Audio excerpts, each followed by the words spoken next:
All right, here we are back for round two. Our opponent is in the play. We're going to mulligan this hand. We only have forests and all spells that need white mana, so mulligan. Again, this hand I don't think is keepable. We are short white mana to be able to do anything. We're going to go ahead and mulligan. I'm going to keep this. On 5 cards, you know, I'd rather dig to try and just find a green source than go to 4. You know, I have 16 green sources in the deck, so my odds of actually drawing one aren't terrible, but it's arguable that there we go. There's a green source. It's arguable that you could keep that hand on 6, but it wasn't a particularly great hand anyway. So, all right, and our opponent is mono black, pack rat, unsurprising. And we're already in some trouble because we are down cards and our opponent's on the play with a pack rat. So being on the draw against pack rat, you need a pretty strong hand to actually be able to win anyway. So we're just gonna try and go, you know, a little bit aggressive, see if we can, you know, maybe catch him with maybe he's missing a 3rd land, give him a little bit of a beatdown. Oh, he's got a Mutavault too, so we are basically already lost. Not really a ton we can do here. I'm just going to go ahead and attack with both.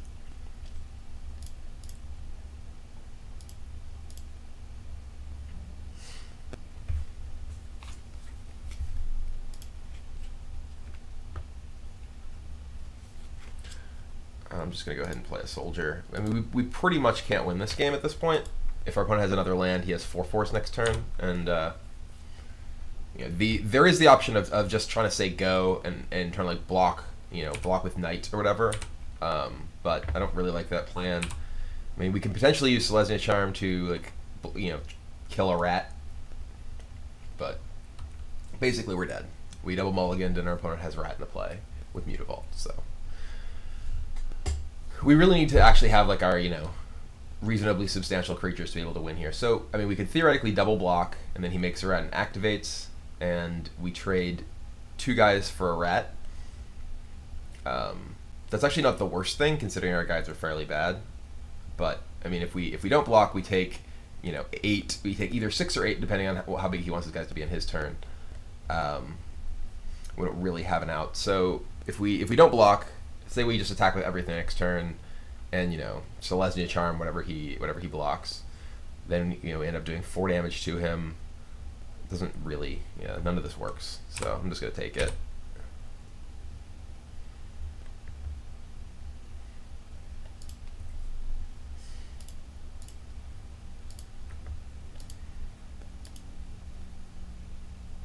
I guess this means it's a token, that little card thing. Makes a rat. Yep, hits me for 8. And attack with everything. I can just attack with these 2. And then, you know, Selesnya Charm, he can't 2-for-1 me at least.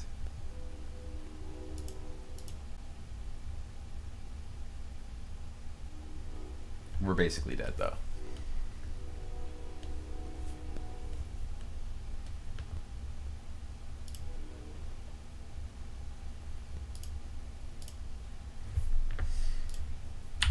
He's at 10. We do have these Ajanis in our hand, but we actually just have to chump block this turn, ridiculously.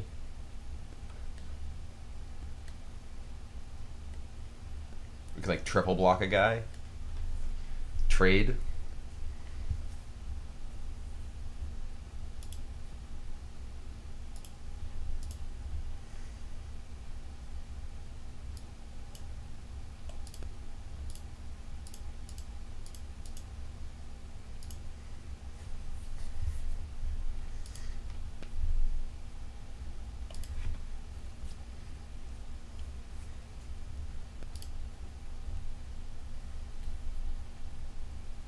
So it's not terribly surprising that we are losing with our double mulligan against a pack rat in the play.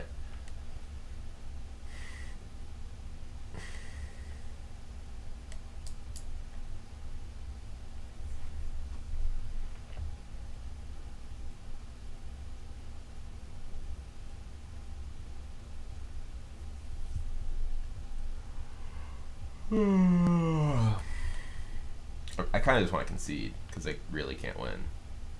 There's like not really a combination of cards I can draw. It's not like I have, you know, Detention Sphere in my deck or anything.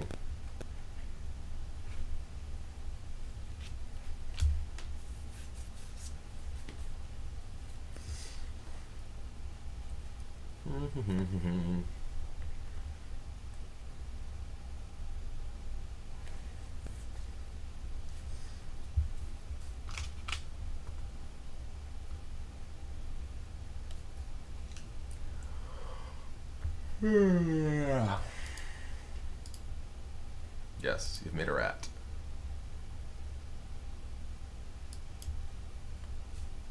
Okay, all my creatures are dead.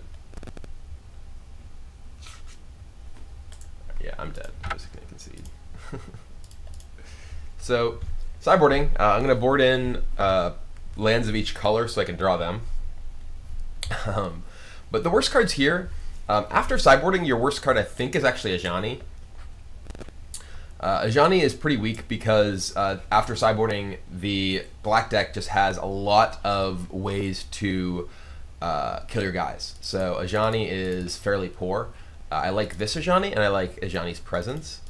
I'm going to try all three Ajani's Presence and take out one Boon Satyr. Boon Satyr is fairly weak because it just trades with Lifebane Zombie, so you can get 2 for 1 with Lifebane Zombie fairly easily with Boon Satyr. It doesn't really, you know, fight very well against a lot of stuff. I do kind of like it because you can bestow guys to get past Desecration Demon, but the games after sideboarding are much less about that kind of thing. Actually, I don't.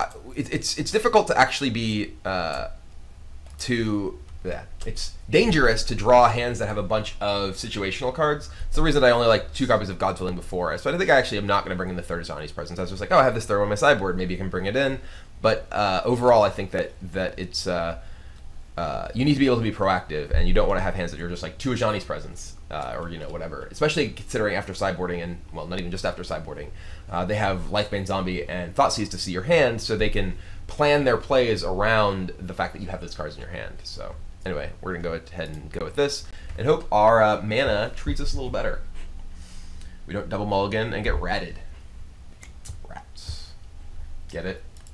Get it? All right, we will play first. This is a much better hand. We will keep. I'm gonna open with Experiment 1. Ajani's Presence not actually protecting your creature from Bile Blight makes it a lot worse here too, but I do think that the extra value you get against Supreme Verdict is likely worthwhile. It's possible you don't actually even want Ajani's Presence after sideboarding here, but we'll see. All right, so I'm just gonna go ahead and play Soldier.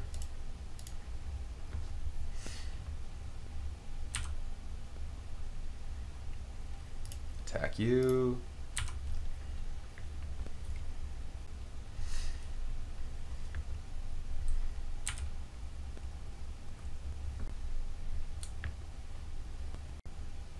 Farika's Cure. Ajani's Presence you.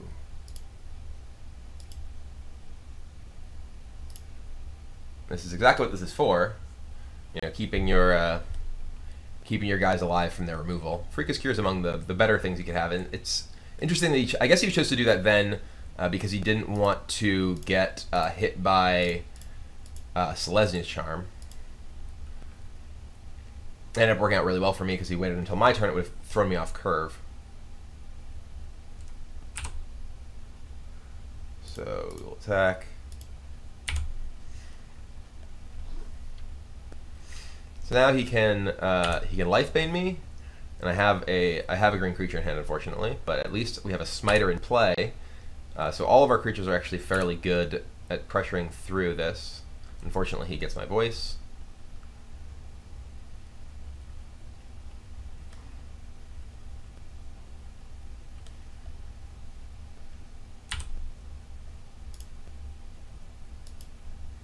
We're going to attack with all of them.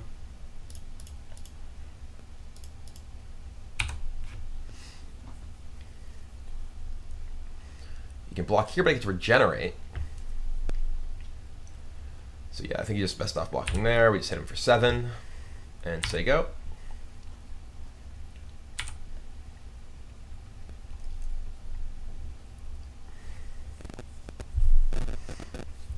I'd love to draw a Ajani Mentor of Heroes right now.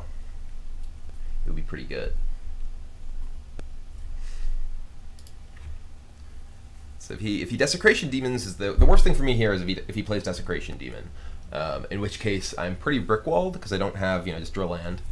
Downfall is annoying but not terrible for me. We just sort of assume he just has a bunch of removal anyway. We drew a land, so this is running out of gas. We have the opposite problem of last game. We got too many lands right now, and that's as I said, sort of in the I guess it wasn't in my intro video here, it was in my article.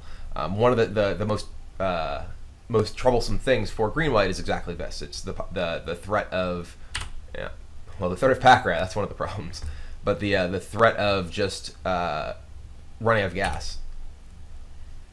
And here we are suffering exactly that. We don't have Mutavaults in our deck, so playing pack rat. Are you blocking?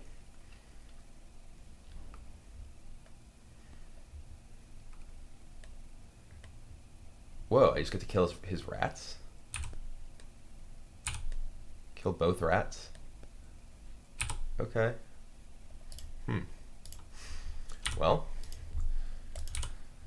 I mean, he was potentially in danger of losing his Celestial Charm. He could have just blocked with one rat, and then untapped and just had a bunch of rats and not been in danger of getting Celestial Charmed there. But there's a demon, also known as a problem. Fleece Mane Lion. Okay.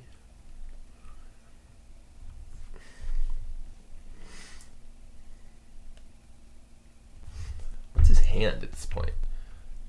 He must not have, I mean, he can't have like much in the way of removal if he just used Pack Rat and traded with my Experiment one. I mean, I guess he could have like Doomblade, which he couldn't really use there effectively.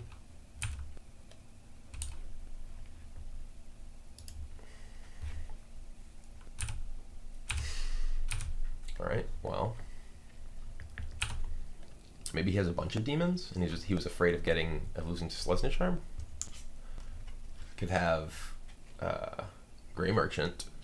But I probably would have just played Grey Merchant into the board of Experiment 1 when he had 5 mana. Well, there's a Grey Merchant.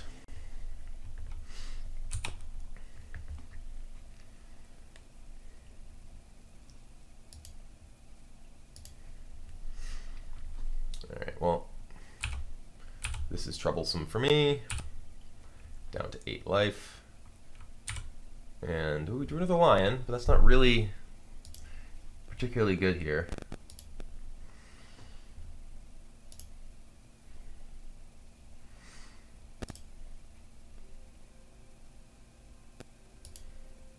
I guess we could have played lion.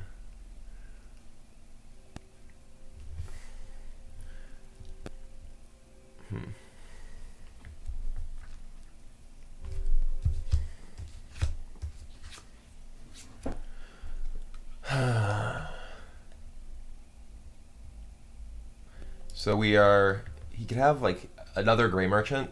That's one of the cards that makes sense for there to be in his hand. So I'm probably pretty dead. But I could monstrous this, but that's pretty bad because then I'm sort of committed to block. He didn't block, so I'm just going to do the damage, and I'm going to play another lion. Maybe we'll get a evolve here.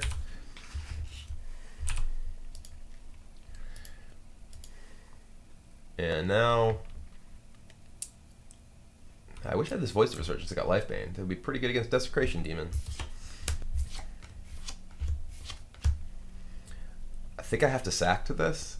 I'm just going to sack my Experiment one.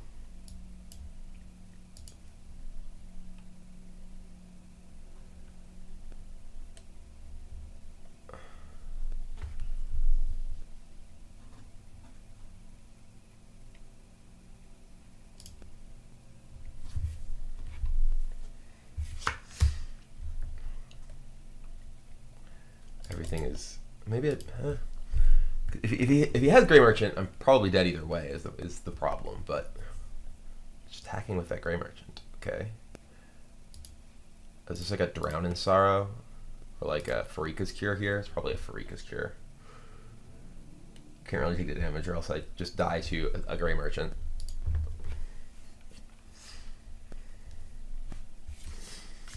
Yep, there's the Farika's Cure. The life gain there is pretty bad for me here. And my creature dying, and him having a pack rat. All these things are terrible for me. But really, there's another lion, but I'm pretty much dead. The real issue here was basically just when I, didn't have a play on like turn 4. If I'd had a play on turn 4, and I hadn't gotten life banned, or I just drew a creature instead of a land, I think actually I'm going to win this game. But here, we sort of fell behind, and our pressure let up, and that's really, as I was saying, sort of in the intro, your pressure is the single most important thing. Being able to actually apply pressure and kill your opponent, keep your opponent on the back foot. He was able to, just sort of start casting his expensive things with me not having a meaningful board, and then I lost. So yeah, we can't really win from this position. I can attack with my. I can attack with my lion, that doesn't do anything. This is going to hit me, and then one of the other things, or I'm just going to sacrifice something. And I can play a lion, not attack.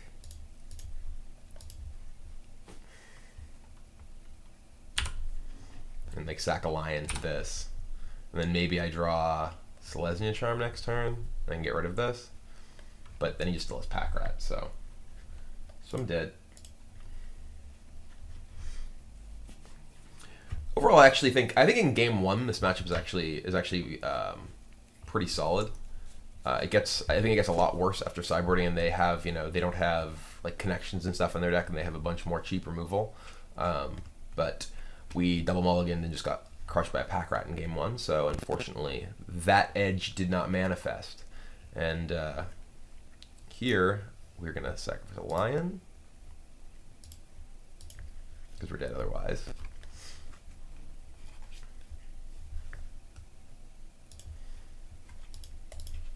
And yeah, the Ajani's presences are not super awesome.